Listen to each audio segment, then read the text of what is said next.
Bitcoin versus history. Oh boy, I said it, the word B, Bitcoin. And as such, the bots will come out saying, my favorite WhatsApp person you should find. It'll have a picture of me. I don't trade on WhatsApp. I don't have anything to do with Bitcoin. I recommend it to nobody, and I certainly don't have a person I refer to. So if you see a bot promoting me, promoting someone else, you know it's a fake. So let's just go into this, because anytime you say Bitcoin, the bots come out, and Tesla.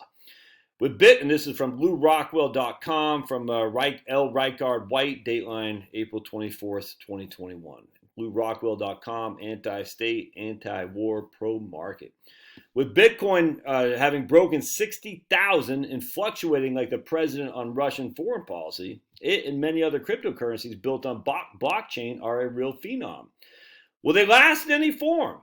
It'll be interesting to watch because cryptocurrencies challenge the very foundations of the government banker access. They challenge the central bank ability to create and control the money supply. And for those who use them, truly anonymous crypto, unlike Bitcoin itself, makes taxation truly voluntary. While Bitcoin and its many relatives are each individually limited by math, the number of different brands is unlimited.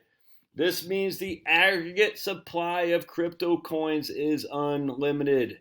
Thus, the prognosis isn't good. It's the aggregate that counts, and since for all intents and purposes unlimited, as the aggregate supply approaches infinity, the law of supply and demand will say the value will approach zero. The drop in value would be experienced as price and flesh inflation of anything purchased with crypto, likely massive price inflation. But just as the early 17th century Dutch tulip mania, a lot of interesting history can take place before that happens.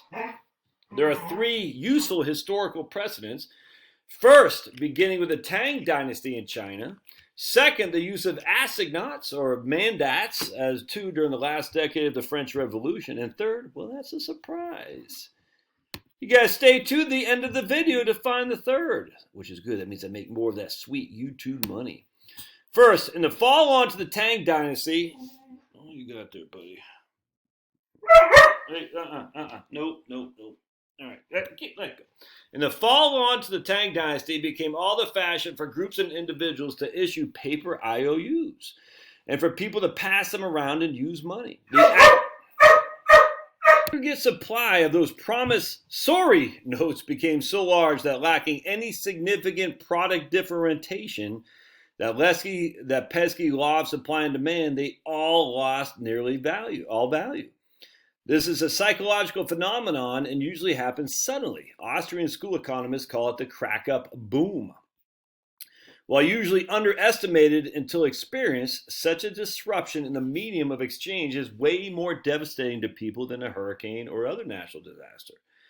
So you can get an idea of what a very mild crack-up boom, I remember the Asian contagion, remember that in the late 90s, was like here, cost of abandoning the gold standard. For example, for a current example, check out what's been happening in Venezuela. Teenage girls turn to prostitution to fight starvation. Pets on the menu as Venezuelans starve. Eesh, that's not good. Crack-up boom. As a result of such things like that, the Chinese eliminated paper money entirely in 1455. Second, in the French experience, the legislature, despite experience with John Law's Mississippi bubble 70 years earlier, put paper assignats into circulation, supposedly based on and limited by the amount of land committed to back them. The politicians couldn't control themselves, of course, and kept issuing more and more assignats, which caused a drop in their value, resulting in inflation. The French politicians then got the bright idea of getting the excess assignats they'd authorized out of circulation by issuing a substitute they called mandats, assuming they could get people to trade in their assignats for them. Sounds like Argentina, does it not? This is called the intra-convertibility scheme, and predictably, both the assignats and the mandats stayed in circulation, but despite the politicians and their schemes. The increased aggregate supply that meant that both the value of both dropped, so price inflation got even worse. Hold on just a second. This was happening when there were only two similar currencies circulating. How many cryptocurrencies are there? A lot more than two. If things go far enough with crypto, it will be necessary to remember that price inflation is usually misdiagnosed and blamed on producers and sellers for raising their prices. The correct diagnosis is prices aren't going up, the value of money is going down. Exactly. And as the French proved once again, especially in economics, mistaking the effect for the cause, U.S. President Gerald Ford's Whip Inflation Now PR campaign, for example, leads to really ignorant, twisted, and sometimes sick government prescriptions. In the French case, for example, one of those prescriptions was a one-way trip to the guillotine for merely having asked before the bargain was concluded and what money was payment to be made. You could go to the guillotine for just asking on a trade, how are we going to make this trade? Yikes, that's nuts. So basically saying, how dare you question the value of our dollar? I mean, if you question the value, we're going to execute you. Because the difference in price would demonstrate the inferiority of paper assignats or mandates. If a French merchant got caught asking whether you were going to pay in gold or rapidly depreciating paper, it was literally off with his head. And here's a book, Andrew Dixon White's classic Fiat Money, Inflation, France. Third, the surprise example is the 13 British North American colonies before the first American Revolution. The colonial governments got in the habit of issuing bills of credit, and as in the Tang dynasty, it became customary for folks to pass them around to use as money. Indeed, in resonating with the Tang dynasty, the colonial governments, not understanding the danger, got in the habit of issuing more and more of these paper IOUs, bills of credits, to cover expenses, similar to something else.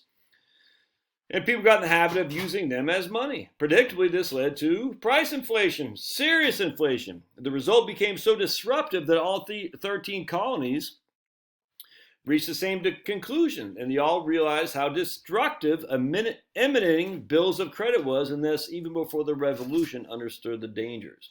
The experience was so memorable that provisions found their way into the U.S. Constitution. Clause 1.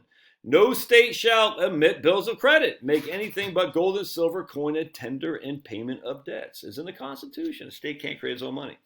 Thus, multiple cryptocurrencies and the interconvertibility schemes already in progress will be the heel of crypto in general. Like assignats and mandates, there may be a supply, a different name, but they can all be used interchangeably, which, by the law of supply and demand, will eventually make them in aggregate worthless. I completely agree, by the way. On the other hand, the extreme advantages of self-enforcing blockchain contracts will likely keep some value in crypto. But the intra-convertibility schemes are indeed already in progress. Do this search for the big picture. Where can I convert crypto? And one random example among any is Dogecoin is here. Buy and sell Dogecoin, Bitcoin Cash, Ethereum, blah, blah, blah. Trade popular cryptos at a minimum, real-time data, blah, blah, blah. You can get an idea of how rapidly things are moving just from this page, which, despite the title, only lists the top 200 cryptos. In the meantime, cryptos will make some interesting gambles. Another shortcoming of Bitcoin in particular is that the total anonymity, I could never pronounce that word right when I was at Alcoholics Anonymous, having to read the book in front of everybody, built in the blockchain algorithm wasn't implemented for Bitcoin. That means they can be traced and aren't so anonymous as folks has been led to believe, or even as anonymous as paper money. That's why feds were able to bust Silk Road. In fact, the feds can trace every individual Bitcoin if they want. While outside the blockchain technology used by cryptocurrencies is probably solid, there are outside-the-box dangers as well. For example, Mt. Gox, built at the time was the biggest Bitcoin exchange, filed for bankruptcy. It apparently lost all of its patrons. Let's say it's right there. I hate that. Bitcoins to hackers. It lost all of its patrons, Bitcoins to hackers. You can easily misplace your Bitcoin or lose the encryption key, and you're done. Gonzo crypto advocate Max Kaiser himself admits to losing an unknown number of Bitcoins. And apparently one absent-minded crypto millionaire trashed a computer with his crypto wallet on the hard drive. Now worth something like $20 million. And he's considering a sort of archaeological dig at the garbage dump. So if you decide to get involved in the crypto trade, do regular backups of your wallet and think twice before trashing your device. And I suggest one of the coins that did implement total anonymity. That at least gives a little product differentiation. Probably given the rapid evolution of things, very little, I think. Let's see. For what it's worth, the next step in Bitcoin evolution is being billed as Ethereum. As David Stockman just pointed out, with more than a touch of sarcasm, Dogecoin is currently running fastest in the pack. All right, so good stuff there. I've always wondered that if you could just create a big crypto out of nothing, well, what's to stop you from creating a crypto out of nothing? And geez, buddy. Yeah, good stuff. Good stuff. Thank you. Now get out of there. Hey. And if you can create something out of nothing, and then there's no one to stop you from doing it, then what's the value ultimately? So at some point you can say, well, everything will converge around Bitcoin, or everything will converge about Dogecoin, or whatever the hell it's called, or everything will verge around, freaking Fin chewing wire coin. All right, but the whole thing, it's just weird to me. But okay, whatever. Anyway, that's 100%. Just because these individual cryptos are limited, the crypto space as a whole is unlimited. Thus, the crypto space as a whole is inherently inflationary. Love your thoughts. We'll see you